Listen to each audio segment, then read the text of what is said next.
E aí nós entramos no livro de Josué, a conquista da terra prometida. E aí a gente chega aqui. A primeira parte é a preparação. Josué ele inicia ali a sua fase, né, na liderança. Nós vemos ali logo no Professor, capítulo 1. desculpa. Oi, pode falar. Então, em Josué mesmo, se diz o seguinte: Deus fala com Josué e diz que Moisés, meu servo, é morto. E aí tu vê essa possibilidade como, sei lá, talvez não a possibilidade de ter sido levado vivo, né?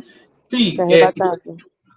existe as teorias de que ele pode ter sido arrebatado. Eu para mim, eu não creio, porque no Novo Testamento também fala de que Satanás e Gabriel pelejaram pelo corpo de Moisés, né?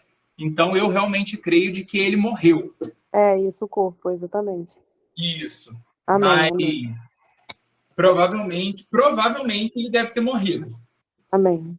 Perfeito. tá bom? Obrigada. Nada. E aí, quando Josué, né, ali em Josué capítulo 1, Deus vai e encoraja Moisés, fala com ele, né, fala assim, seja corajoso, seja forte, eu te mandei, então vai, tenha bom ânimo, né? E por causa de todas essas coisas, Moisés não, perdão, Josué, ele impetra ali diante do povo, né, uma santificação, uma purificação diante do povo. Naquele momento, né, vai estar acontecendo ali, Josué ele vai estar circuncidando os homens antes deles estarem ali cruzando, né? Porque durante todo o período que eles ficaram no deserto, eles não tinham se circuncidado, então circuncisão é feita em bebês e fizeram em homens adultos, então eles ficam ali uma faixa de 3 dias ali fragilizado, então eles fizeram isso antes para estar ali cumprindo toda a lei de Moisés, que Moisés tinha acabado de repetir, para que eles estivessem 100% alinhados com Deus, com toda a lei que eles tinham ali, para que eles pudessem realmente estar transitando e estarem conquistando tudo que o Senhor tinha prometido para eles. E aí acontece, né, o primeiro milagre, né, a primeira grande ação de Josué, que Deus, através dele, vai e faz o Rio Jordão ser aberto, com a Arca da Aliança passando à frente. É muito interessante nós analisarmos isso, porque em toda a história de Israel, a partir de agora, que já existem, né, os levitas, os sacerdotes e a arca, diante de tudo isso, na frente do exército sempre iam os levitas. Quem ia na frente do exército não era cavalaria, não era soldado, arqueiro, não era nada disso. Eram sempre os levitas e a Arca da Aliança ia na frente, porque era o simbolismo para eles de que Deus estava indo diante deles, então eles sabiam de que Deus ia ganhar aquela batalha para eles. Esse era o simbolismo. Deus ia à frente e eles pelejavam a batalha de Deus. E aí acontece a conquista da terra, né? São aproximadamente 30 anos de conquista, a terra é repartida, as porções, né, são divididas ali, as tribos orientais e ocidentais, né, porque algumas terras já tinham sido tomadas antes deles cruzarem o Jordão e algumas terras, a maioria das terras são depois do Jordão, então tem a divisão, as tribos, né, que tinham assumido as terras antes do Jordão, elas fizeram um pacto de, mesmo já ganhando a sua porção da herança, elas irem pelejar junto com seus irmãos, né, com as outras tribos. De um lado do Jordão ficam 2,5 tribos, e do outro lado do Jordão ficam as demais tribos. E aí, quando termina toda essa partilha, as 2,5 tribos do outro lado do Jordão regressam para as suas terras e eles começam a tomar a terra ali. Infelizmente, durante todo esse período de guerra, eles não conseguiram expulsar todos os povos.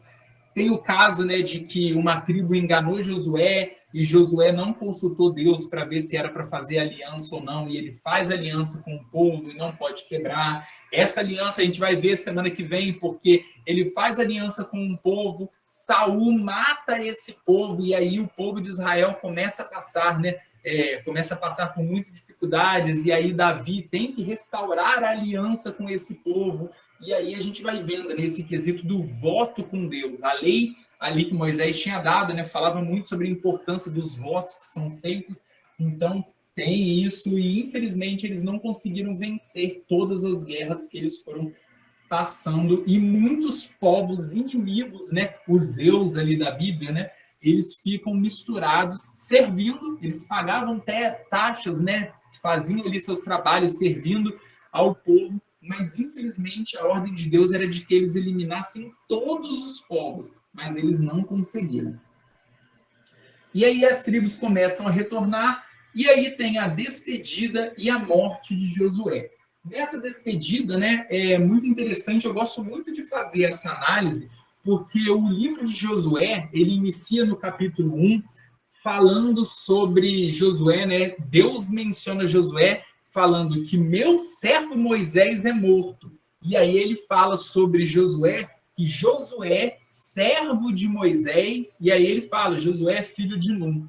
Então, e quando vai acabar o livro de Josué, não é mencionado mais Moisés, é mencionado Josué, servo do Senhor. Então, existe toda essa transição, né? Josué, ele realmente trilhou o seu caminho com Deus, ele realmente foi um sucessor de Moisés, né? O sucessor que era necessário.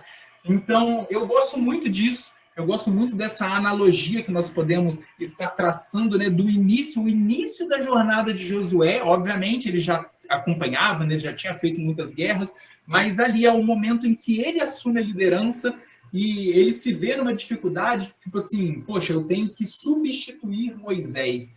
E o próprio Deus menciona ele como servo de Moisés, que era servo de Deus. E aí nós vemos realmente essa importância de nós termos a nossa história com Deus, para que nós também, né, para que nós não venhamos estar sendo servo de alguém, seguindo os passos de alguém, mas realmente servo de Deus, a nossa história com Deus. Pastor, fala. Talvez esse seja um dos maiores erros de Josué, quando ele assim, guiou o povo, ele não ter feito um sucessor. Talvez esse foi um dos maiores erros de Josué.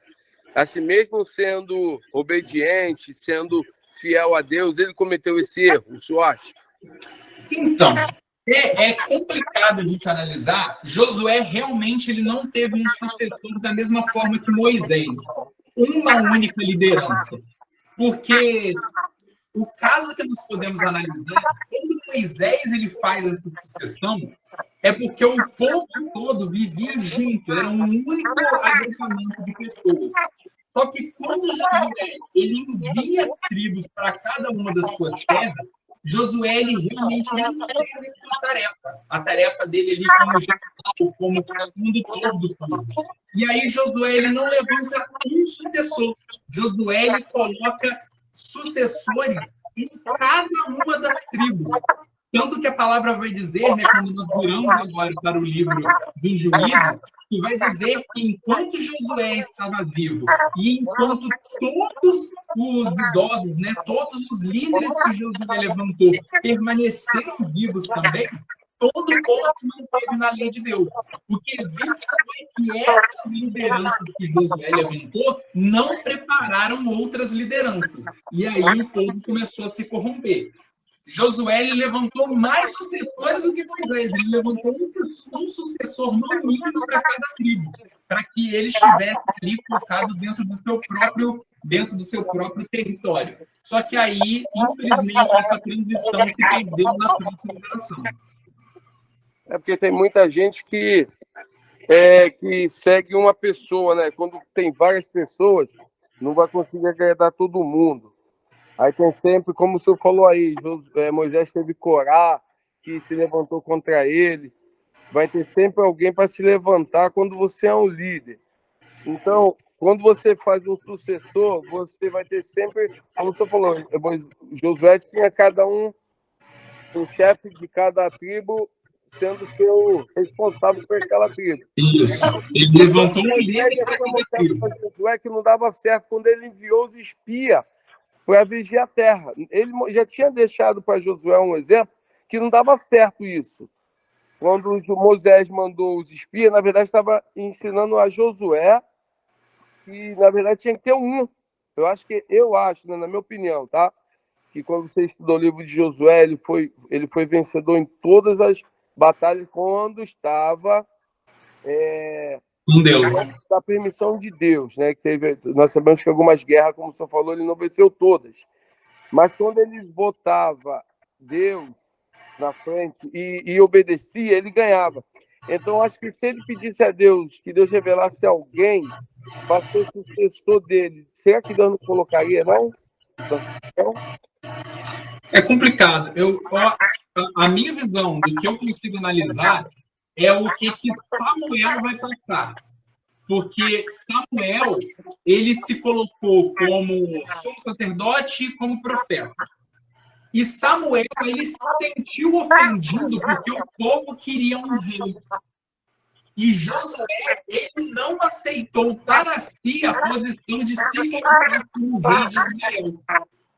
Josué, ele falou assim, eu cumpri o meu mandato. E agora o povo, quando precisar, eles têm o sumo sacerdote, tinham as tribos, né, para estarem ali falando com os levitas. Então, Josué, ele cria de que o povo tinha que ter Deus como a sua principal liderança.